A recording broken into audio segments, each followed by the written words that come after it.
আসসালামু আলাইকুম ওয়া রাহমাতুল্লাহ। প্রিয় ভাই বোনেরা, আজকে দেখতে পারবো বিভিন্ন রকমের সাপ। সাপ আমাদের অনেক উপকারী একটা প্রাণী, কৃষকের জীবন বাঁচায়। এই সাপকে আল্লাহ তাআলা অকারণে অযথায় সৃষ্টি করেন নাই। ইঁদুর যে পরিমাণ কৃষকের খাবারকে কৃষকের খাবার নষ্ট করে, যেমন চাউল গমকে নষ্ট করে, ওই সমস্ত ইঁদুরকে ধ্বংস করার জন্য ওই সমস্ত ইঁদুরকে সাপ কিন্তু মানুষের অনেক উপকার করে। যেমন ওই যে ইঁদুর খায়, ইঁদুর যদি না খাইতো তাহলে তো ইঁদুর দিন দিন বাইরে যেত, ফসল নষ্ট হয়ে যেত, তাই না?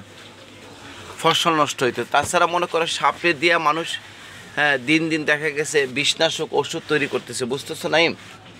বিভিন্ন রকমের, যেমন হাড়ের ওষুধ তৈরি হয়, এমন এমন ওষুধ তৈরি হইতেছে যেগুলোর দ্বারা মানুষের জীবন বাঁচতেছে, বুঝতে পারছো তো? সাপ তো অকারণে আল্লাহ সৃষ্টি করেন নাই। আর অনেকে দেখবেন ধুমধাম করে সাপকে মেরে ফেলে, কিন্তু মারারও কিন্তু একটা সিস্টেম আছে। সাপ দেখেই তুমি মারতে পারো না।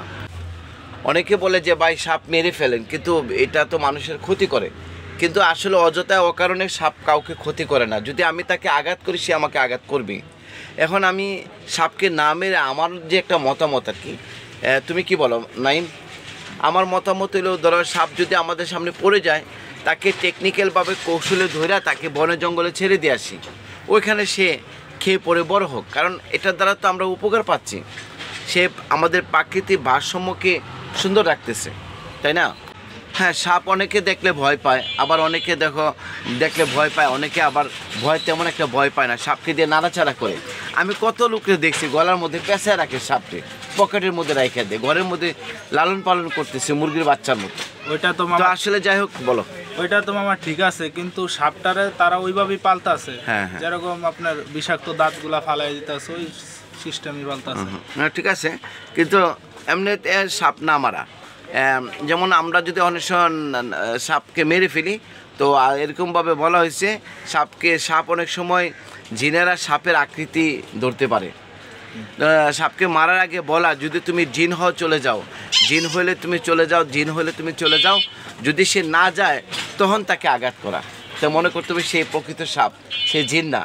তো কাজেই সাপটা যদি আমরা মারতে চাই, আর যদি টেকনিক্যালভাবে কৌশলে ধইরা, তাকে সবচেয়ে উত্তম হলো জঙ্গলের মধ্যে ছেড়ে দেওয়া। মামা তাইলে শোনেন, আমি একবার গ্রামে গেছি। গ্রামে যাওয়ার পরে দেখি পুরো আমাদের বাড়ি পৌঁছে গেছি, তো আর অল্প একটু রাস্তা আছে আর কি। তো তখন আবার একটু প্যাক কাদা ছিল, তো রাস্তার সামনে দিয়ে আর কি বিশাল এক সাপ শুয়ে ছিল। তা আমার সামনে বেরোলো, আর অল্পর জন্য আর পাড়া দেয় নেই, কিন্তু কোনো আমি ভাবছি মরা সাপ, বিষও করে নাই। যেই পিছনে হাইটা গেলাম তখন একটু শব্দ পাইলাম, পরে ভাবলাম যে আমি তোর কোনো ক্ষতি করি না। অযথায় অকারণে কোনো কিছু সৃষ্টি করেন না। এই যে একটা বানরের সাথে একটা সাপ খেলা করতেছে না, তাকে আঘাত করতেছে। কোনটা? আঘাতই তো করতেছে, আঘাত। কিন্তু বানরটা দেখো, সে ভদ্রভাবে বসে আছে, কোনো কিছু করতেছে না, আবার তাকায় দেখতেছে। তো এটা কিন্তু বাগনা, এটা সাপ কিন্তু, তাই না নাইম? সাপ না? সাপই তো। কোবরা নাকি? কোবরা সাপ, কালো। না কোবরা না তো। কি সাপ? মাথাটা বোঝা যাইতেছে না। কোবরা তো কণা থাকে। কোবরা সাপই, কোবরা কালো সাপ। কালো বিষাক্ত সাপ। এই সমস্ত বিষাক্ত সাপ দিয়ে কি জানো, বিষনাশক ওষুধ তৈরি হয়। বিজ্ঞানীরা গবেষণা করে এখান থেকে যে বিষটা নিয়ে তারা ওষুধ তৈরি করে, এগুলা মানুষের শরীরের জন্য অনেক উপকারী। যেমন হার্টের সমস্যা যাদের আছে, এই সাপের বিষের ওষুধটা তাদের জন্য অনেক উপকারী, বুঝতে পারছো? অকারণে অহেতুক আল্লাহ পাক কোনো কিছু সৃষ্টি করেন নাই। বলো তো বাগনা, এই সাপের প্রকৃত প্রিয় খাবার কি? ব্যাং খায়, তারপরে তোমার ইঁদুর খায়।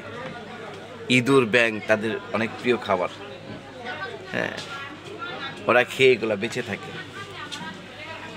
আগে তো মনে করো অনেক বড় বড় সাপ আমরা দেখতাম ছোটবেলা। বাপরে, কি স্পিডে দৌড় দিল, ঘন্টায় কত কিলোমিটার কি দৌড়টা মারছে, দেখছো?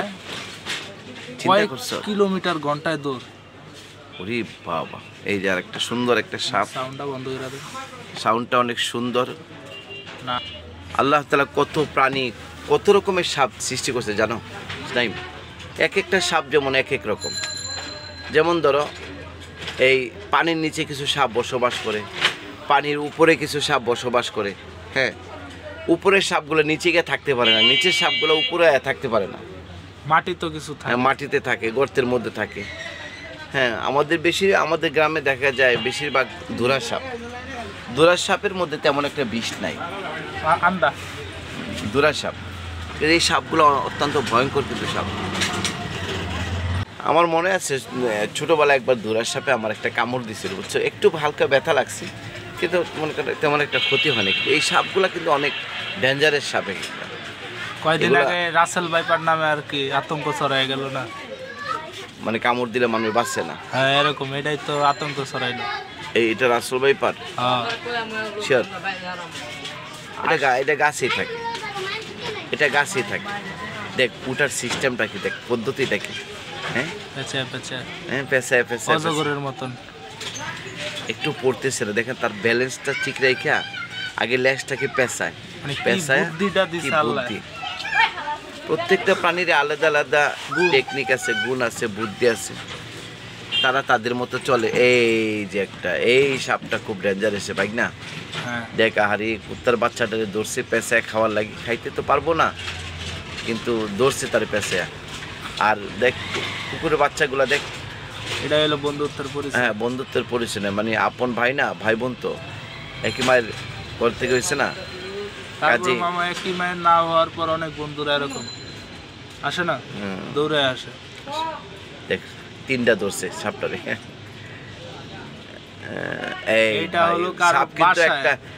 সাপকে কিন্তু একটা জিনিস কি জানোস, সাপ সবচেয়ে বড় জিনিস হলো অনেক সাপ আছে গরম খুব পছন্দ করে, এই জন্য দেখবি তারা বালিশের নিচে, বালিশের ভিতরে। কি একটা সাপ আর কি, এটা দুধরাজি, গরু সবসময় এটা দুধই খায়। তাই? দুধরাজি, এটা গরুর আর কি, গরুর দুধ খায় পাচ্ছে না। তো সাপগুলা, প্রিয় ভাই বোনেরা, যদি ভুল ত্রুটি হয় আমাদের ভুল ত্রুটিগুলোকে ক্ষমার দৃষ্টিতে দেখবেন। মেহেরবানি করে চ্যানেলটিকে সাবস্ক্রাইব করে দিন, আর কমেন্ট করার চেষ্টা করবেন। আপনাদের ভালো মতামতের উপরে আমরা ইনশাল্লাহ চেষ্টা করব ভালো ভিডিও আপনাদের সামনে নিয়ে আসার জন্য, আরও শিক্ষণীয় ভিডিও। সবাই ভালো থাকেন, সুস্থ থাকেন, আপনাদের প্রত্যেকের জন্য দোয়া করি। অনেক ধৈর্যের সাথে আপনারা যে আমাদের ভিডিওগুলো দেখেছেন, আন্তরিকভাবে ধন্যবাদ জানাই।